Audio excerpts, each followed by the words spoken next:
ഞാൻ ഹനീതാണ് ഉണ്ടാക്കുന്നത്. ഒരു 1/2 കിലോ ചിക്കൻ ഞാൻ എടുത്തിട്ടുണ്ട്. അതിലേക്ക് മസാല ഉണ്ടാക്കാൻ കുരുമുളക് വേണം, മഞ്ഞൾപ്പൊടി ഒരു 1/4 സ്പൂൺ, ജീരകം ഒരു സ്പൂൺ, മല്ലിപ്പൊടി 2 സ്പൂൺ, പിന്നെ ഒരു ഏലക്ക എല്ലാം കൂടെ പൊടിച്ചിട്ട് നമുക്ക് ചിക്കനിലേക്ക് ഇടാം. അല്ലെങ്കിൽ ഒരു മാഗി ക്യൂബ് ഇട്ട് മിക്സ് ചെയ്യുക. അല്ല 2 ഗ്ലാസ് വെള്ളം ഒഴിച്ചിട്ട് നമുക്ക് വേവിക്കാൻ വെക്കാം. ആ സ്റ്റോക്ക് നമുക്ക് ആവശ്യമുണ്ട് അരി വേവിക്കാനായിട്ട്. ചിക്കൻ തിരിച്ചും മറിച്ചും ഇട്ട് വേവുന്നവരെ ഒന്ന് വെയിറ്റ് ചെയ്യാം. അത് കഴിഞ്ഞ് ചിക്കൻ വെന്ത് കഴിയുമ്പോൾ ചിക്കൻ മാറ്റി വെച്ചതിന് ശേഷം വെള്ളം നമുക്ക് മാറ്റി വയ്ക്കാം. ചോറ് വേവിക്കാനായിട്ട് അതിലേക്ക് നമുക്ക് സവാള അരിഞ്ഞതും തക്കാളി അരച്ച പേസ്റ്റും വേണം. ഒരു കുക്കർ എടുത്ത് നമുക്ക് അടുപ്പിൽ വെച്ച് അതിലേക്ക് എണ്ണ ആവശ്യത്തിന് ഒഴിച്ചതിന് ശേഷം സവാള ഇട്ട് നല്ലതുപോലെ വഴറ്റുക.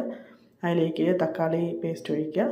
തക്കാളി പേസ്റ്റ് ഒന്ന് വറ്റി വെള്ളമെല്ലാം മാറി ഒന്ന് ഡ്രൈ ആവണം. അതിലേക്ക് ഞാൻ ചിക്കൻ വേവിച്ച വെള്ളം അളന്ന് വെച്ചിട്ടുണ്ട്. 1 കപ്പ് അരിക്ക് 1.25 കപ്പ് വെള്ളം കണക്കിനാണ് വെച്ചേക്കുന്നത്. അരിയും വെള്ളം ഒരേ കപ്പിലാണ് അളന്ന് ഒഴിക്കുക. അതിലേക്ക് നമുക്കിനി അരി ഇടാം. അരി ഇട്ടതിന് ശേഷം ഒരു അരമുറി നാരങ്ങയുടെ നീരും 2 മുളകും കൂടി ഇട്ട് നമുക്ക് കുക്കർ അടയ്ക്കാം. ഒരു വിസിലേൽപ്പിച്ചാൽ മതി. ചിക്കൻ നമ്മൾ മാറ്റി വെച്ചിരിക്കുന്ന എടുത്ത് എണ്ണ ഒഴിച്ചൊരു പാനിലിട്ട് ജസ്റ്റ് ഒന്ന് ഫ്രൈ ചെയ്തെടുക്കുക.